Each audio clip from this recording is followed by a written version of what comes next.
found this interest in the work of my parents, but then I also found myself drawn to business. And at the time, those two were not conversations that were happening in the same sentence. I'm so thankful that that is not the case today, but at that time, I literally didn't know anyone that was thinking about how do we engage in global issues and global missions and use the tools of investment, of commerce in the way that we are addressing some of the other big issues in our world.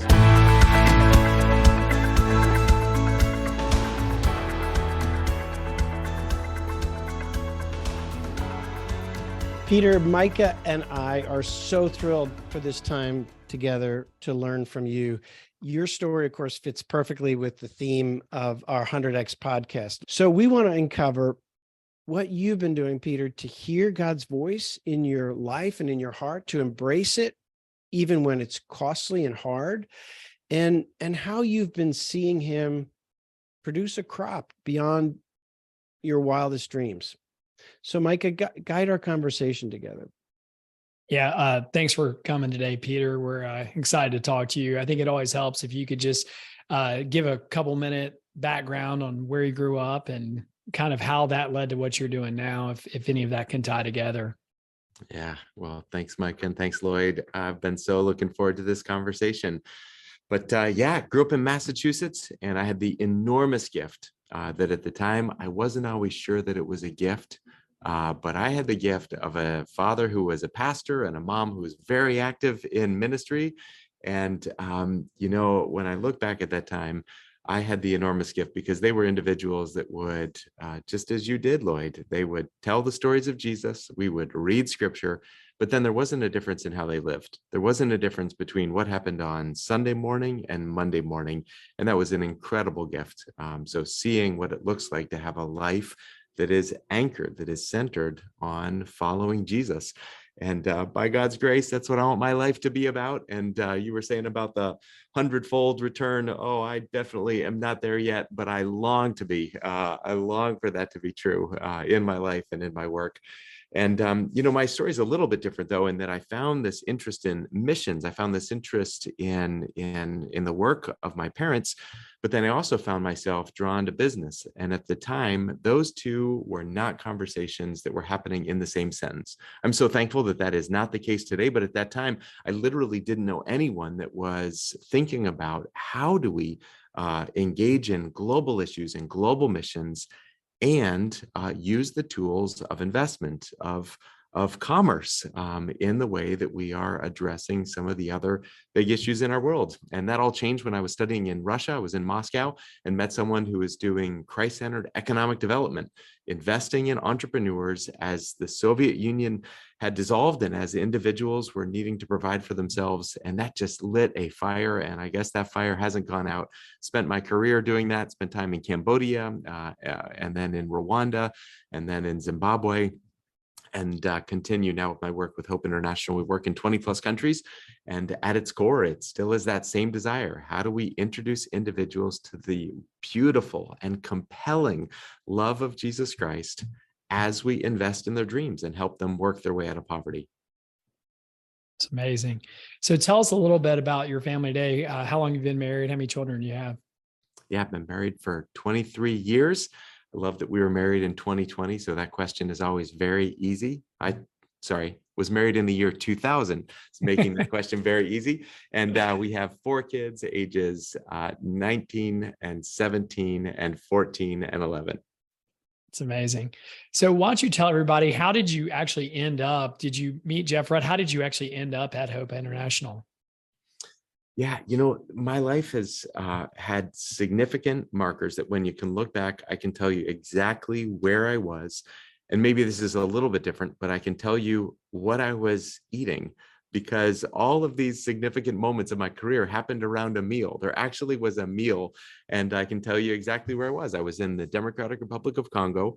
I was at an Indian restaurant. I was doing research as part of my graduate studies. And as nearing the end of the time, the president of Hope International was there. And over this meal of naan and curry, he said, Peter, this is not public knowledge yet, but I'm going to be transitioning out of Hope International and I'd love to know if you have any interest in joining. And at that time, I knew about Hope International. I'd been doing my research on Hope International after living and serving internationally, and just loved, here's this mission, knew what it was, boldly and unapologetically centered on Jesus, and committed to doing this work with excellence. And I was already sold before that conversation. So that started a series, and I was able to meet Jeff Rutt shortly afterwards as I came to Lancaster, Pennsylvania for an interview. And then after graduate school, joined Hope International, and that was 19 years ago. Wow. Why don't you give everybody some perspective on the size of Hope when you joined and what the scale of it is today? Yeah, so at the time we were founded in Ukraine, and so Ukraine was our largest country of operation. We also were active in one country in Asia, and yeah, so I joined active in 2 countries, and I was the only full-time staff in Lancaster, Pennsylvania, in our headquarters. That was a kind of like a little cubby of Jeff's home building company on that, and it was just fantastic to build a team, to grow a mission. And I think the biggest thing too is we certainly have experienced a lot of growth, but a huge piece of that is nothing that Hope International did. I had the privilege of joining Hope at a time that individuals were starting to ask questions about how do we make a sustainable impact in places of poverty, and how can the church be involved in it. So, shortly afterwards, Muhammad Yunus won the Nobel Peace Prize for his pioneering work in microfinance. And at that time, not because of anything that we did, but just because there weren't too many individuals in a similar space, if you typed in Christian microfinance, you were going to find Hope International. There weren't too many of us at that time. And then similarly, you look at books like Bob Lupton's Toxic Charity, or Brian Fickert and Steve Corbett's book, When Helping Hurts. And if you started to become aware of the problem and started looking for the solution, who is doing Christ-centered economic development, who is committed to trying to help in this different way, this different approach, you were going to find Hope International. So certainly have grown. Our budget at that point was a little shy of $1 million. This year it's 35 million. At that time we were serving, we just passed 10,000 families served, and now we're at 2.6 million. At that time we had, we could measure the amount of investments in the low millions, and now we've issued $1.6 billion of investments into these communities, into these entrepreneurs around the world. So it certainly has been an incredible time of staff. Growth, and we have 1,000 full-time staff with Hope serving around the world. So it's just been a great time of growth. And I am so thankful. Again, things that we did not do. We got to enjoy the fruit that was growing from trees that we did not plant, and just enormously grateful for this story, and ultimately just a chance to see what God is doing around the world. So Peter, that's one of the really important things that Mike and I want to do, is to help people gain a line of sight to how God could actually use them to multiply every unit of their effort 100 times, right? And microfinance is one example of that. So give us obviously if you started with 1 million, it's 35, that's a 35x, you could look at it that way. But the real multiplier is after you give someone a hand up and introduce them to the gospel, what happens in multiplying there. So helps, I think it's just so helpful for people to see that Jesus wasn't just talking sort of extravagantly when he said that your life could produce 100x, that every unit of my effort, every hour, every week, every month could produce 100 times that in blessing in other people's lives. But you see that, you get to see that, you've watched that. So give us that explanation, that you go talk to somebody like you did this weekend, they put some money in, and then you guys take that money, you do something, and it multiplies the impact for God's kingdom. Yeah, we had just 2 days ago, I was with one of the Friends of Hope, and he was sharing why he gets involved with Hope. And he said it really simple. He said, here's what I learned. I learned that around the world, there are individuals that are eating one meal or less a day. They do not have their kids in school. And I think the church is called to address this issue of global poverty. And he said, fast forward 2 years. If you look now, they're eating 2 or 3 meals. Their kids are in school. And he said, and the kicker is, and you don't have to give them anything. That's the kicker. He said, there is nothing that is given away in this other than an opportunity. It's an investment. It's an investment that is used to expand a small business. It's a savings account that then provides a level of protection or safety against living at the edge of disaster. And it's all done in such a way that those funds are repaid and then can be lent out again to help more and more and more families. So yeah, the recycling impact. And, as excited as I get about that, about a model that truly does lead to self-sufficiency, the piece that I get more excited is, I think where you're going, Lloyd, is then watch the impact when an individual has had their heart transformed by the love of Christ, when an individual has their family situation transformed by a job and greater earning potential. Watch what happens in that community when an entrepreneur is unleashed. And I think about Severa just as one real simple example. Entrepreneur started with a $19 loan to sell peanuts in the marketplace, literally started with peanuts. And then she ended up growing. She ended up expanding her business into agriculture and housing and a store. And she now employs 50 individuals, provides jobs for them. She saw that her community didn't have clean water, so she financed drilling of a well. She has now adopted 8 orphans into her home. And the thing on that is, in many ways, we're told, like, here are all the problems of the world. You have to go solve them, without ever considering that there are individuals living within that community, within that society, that if we partner with them, they are best equipped to know what the real needs are, what the local solutions are. And so I see our work, it truly is an investment business. It's investing certainly financial capital, but it's so much more than that. It's investing in the potential and capacity of individuals created in an image of God with gifts and abilities, and just watch what happens when you invest in them. Watch the ripple effects in their community, in their family, in their churches, and in their community. That's amazing. Peter, for those people listening that aren't as familiar with Hope, can you tell them about the savings group and how those work?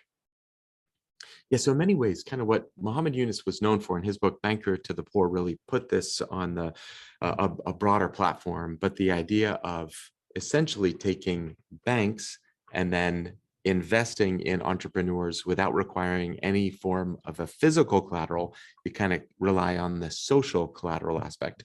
So that model has grown. But with that model, there was this recognition that it was missing the individuals that are truly at a more severe type of poverty. And those individuals, their risk tolerance to have an investment, that is, you've got to have the ability to have some level of weathering an economic shock if you're going to take investment capital. And for many individuals, it's counterintuitive, but actually it is more advantageous to start with savings. The discipline, the habit, the group, it's more beneficial. So these savings groups, and we do it all in and through the local church, gather together and they start saving their own money. And even if it's only 10 cents a week, they pool that money together, and then that becomes their investment portfolio, where they then invest in micro investments into individuals within their community. So you know what this practically looks like? I was with a group of women, there were 23 of them, and they started saving 10 cents a week. So $2.30. And every week, one of the 23 women would get that $2.30. And you might say that's crazy. What does that do? But it is powerful. It starts changing the time frame from today to tomorrow. It starts changing the conversation from I can't to I wonder if I can. And when you do that within a group dynamic, you start seeing case studies of individuals that are starting small, but investing and then starting to have these very micro seeds of progress, and ultimately hope and relationship are on the move. And in our methodology, they're reading scripture, they're praying for each other. And so again, fast forward several years, I was with that same group and they were telling me their story. And now every single one of them had a savings account with at least $800 in it. They had bought a truck that they were doing to transport cassava flour that they were growing and then grinding, and they were having an impact in their community. So Yeah, I could keep going, but those are the types of things that I love. It's a model that is based on savings and investment, but it's not just that. It's the community aspect, it's the dreaming aspect. And for us, it's ultimately hope and love that are being expressed through this model. So, Peter, I've watched you over a long period of time, right? And we've both been working alongside in parallel corners. And Bob and I started the Halftime Institute back in '98, and I've had the privilege of watching you. You would show up at conferences with little kids that are now in their late teens. But you are a very effective CEO. I've been friends with Chris Crane. He knows how talented you are. You could be running a big business. You could be earning millions of dollars a year. And I've watched your Kingdom Impact compound, which is something interesting. We know how wealth compounds, but I don't think we really see we don't study how carefully Kingdom Impact compounds to the point where it's kind of breathtaking 20 years in when you see somebody that you served 20 years ago serving somebody else and the compounding results. So, back to Jesus' story of don't get sucked in by the comforts of this world. Don't make your life so complicated that you can't stay focused on being the soil that produced 100-fold. So what are you doing in your heart and mind as a very talented leader to avoid some of those distractions that you could have gotten sucked in by, to keep your life simple so you can stay focused on compounding returns? What are some of the things you're going through in your heart or your mind in order to stay in the game and focused? Yeah. Lloyd, so I know that this is something that you and I have in common, but I enjoy writing and trying to figure out how to communicate. And in many ways, I'm always thrilled, that some of the ideas you kind of can reach new people. I'm so thankful for that.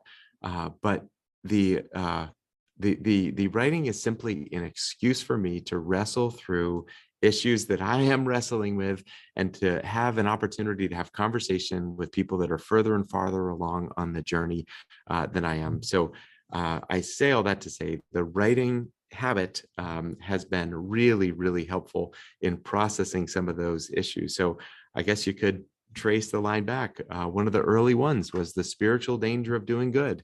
I saw a lot of people that were doing good and then would self-destruct in the process. And to me, I don't want that to be my story. I love my wife. I love my kids.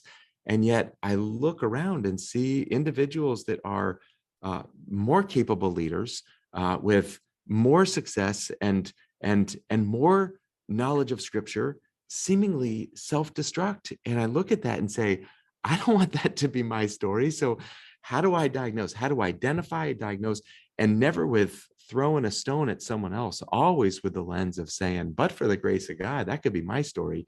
Rooting for rivals, this idea about, I know how easy it is to slip into petty rivalries and look at other organizations as competition instead of saying, isn't it amazing what God is doing through these other organizations? That is not something that comes naturally to me. That is something I want Christ to form my character, to be more open-handed and generous. And so let's figure out who are the most collaborative leaders in the world today, and how can I learn from them? So you talk about impact. I really actually believe that is where ultimate impact happens. When we have the freedom of self-forgetfulness, as Tim Keller says, or we have the gift of getting over ourselves, and we can actually be more animated, more excited by what is happening around the world. And we can say, let's jump in, let's join that.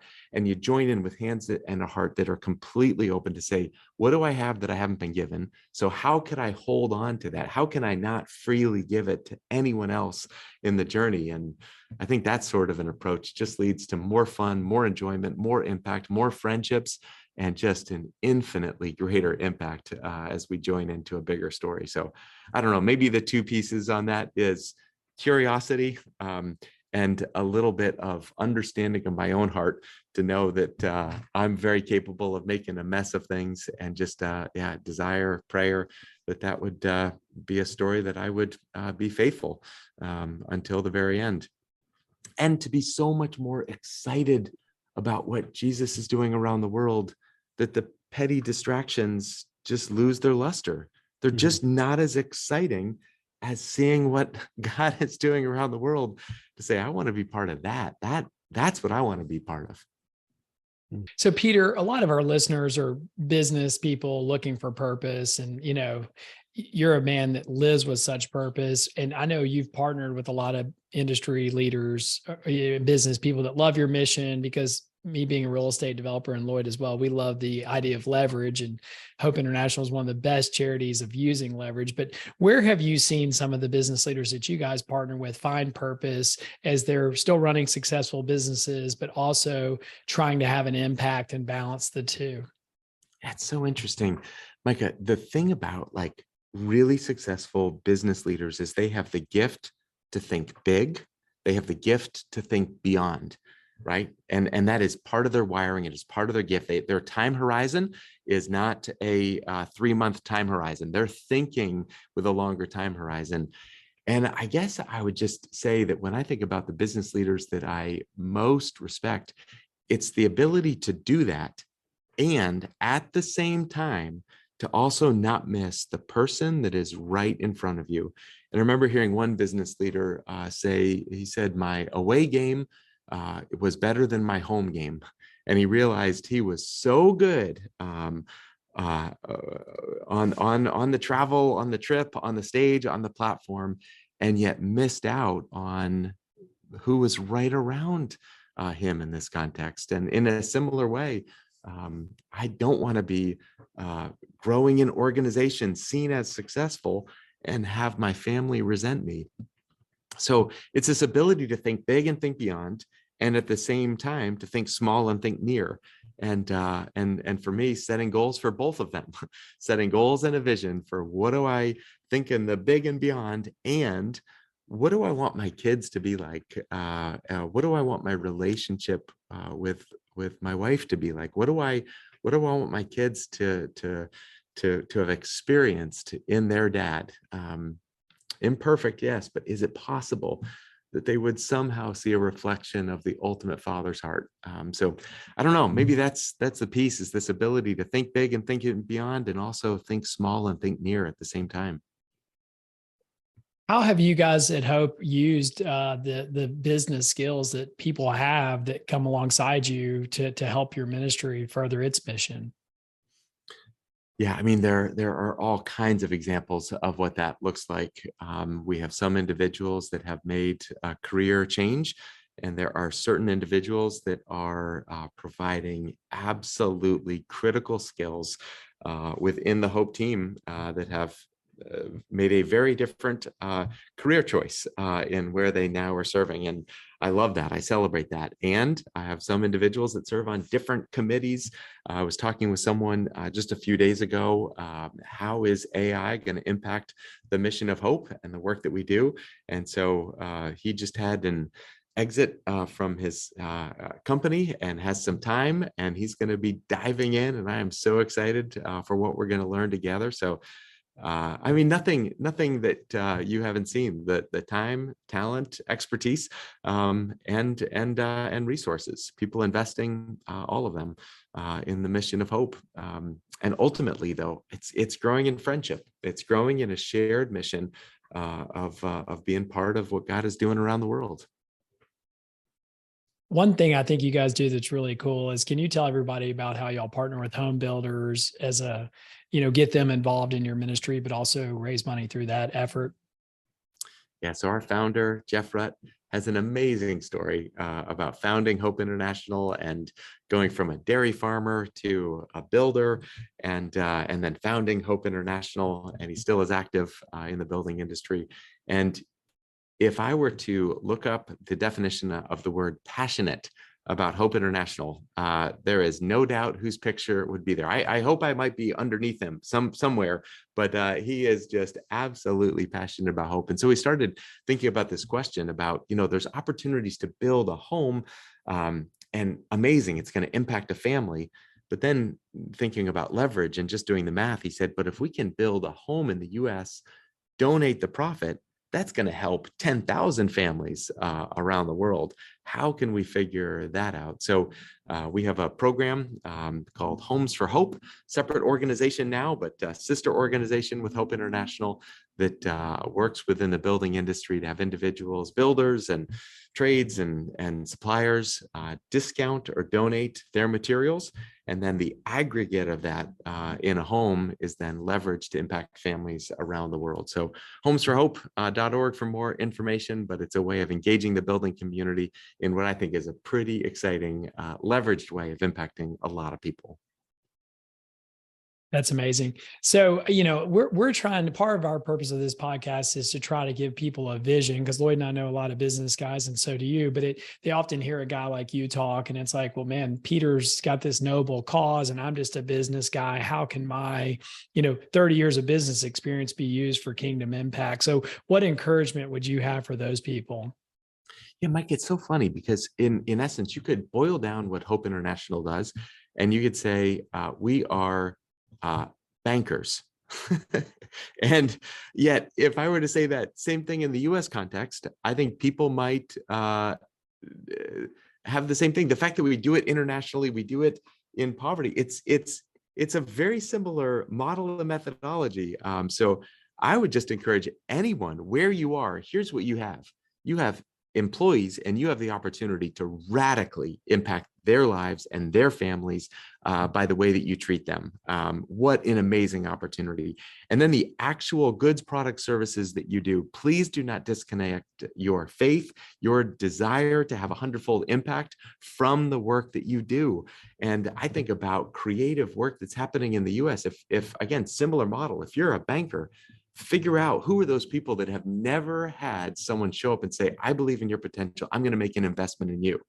That just might be part of your 100x return on that. Individuals that you get to invest in, or similarly, if you're involved in any aspect, if you're involved in real estate, do you know how important a home is? We're doing international finance for families, but the same principles apply here. Do you know how important an affordable home is? Do you know how important it is for having safety? You can have a dramatic impact in the way that you think about your career, your investment. So I would just say, put Jesus at the center. Don't disaggregate your philanthropy from your work, and constantly be trying to push that envelope in the way of how do we more fully love Jesus and love our neighbor in the work that we do, in the way that we treat our staff, and in the way that we love those at home that are closest to us. It's amazing. Are there any new initiatives that you guys are working on at Hope that you're excited about? Micah. New countries or ideas? There's so much that we're doing on that. There is so much. I have never had a time at Hope where there are more opportunities. I'll give you just three real quick. First thing that I'm super excited about is we created this savings group multiply, which essentially is us taking what we've learned and then training other organizations, being open-handed with that. And demand for that has been growing really fast. And now we have 3 regional hubs, which essentially are, it's almost like a consulting firm from Hope International to train other organizations that want to implement this model. I just love leverage, scale, impact by training these other organizations that are amazing partners. That's one. Geographic expansion. We just launched Hope Tanzania very recently. And there is another country that was just approved on Saturday that I guess now I'm officially allowed to say, but Benin, we're going to be expanding into Benin next. I'm super excited about as well in West Africa. And then we're also, maybe third thing that I am real excited about is we listen to the families that we serve. We do a lot of listening, monitoring, and evaluation. And we kept hearing from them, from the families that we serve, about the benefit of agriculture, more training, more focus on agriculture, and then also in housing finance. People want a safe place to live. They want the ability to manage their land wisely. And so we're investing more in those areas that I believe are going to continue to have an impact on the families that we serve. As we come to the end of our time, Peter, can you tell people how they can support Hope and resources they can check out to learn more about the ministry?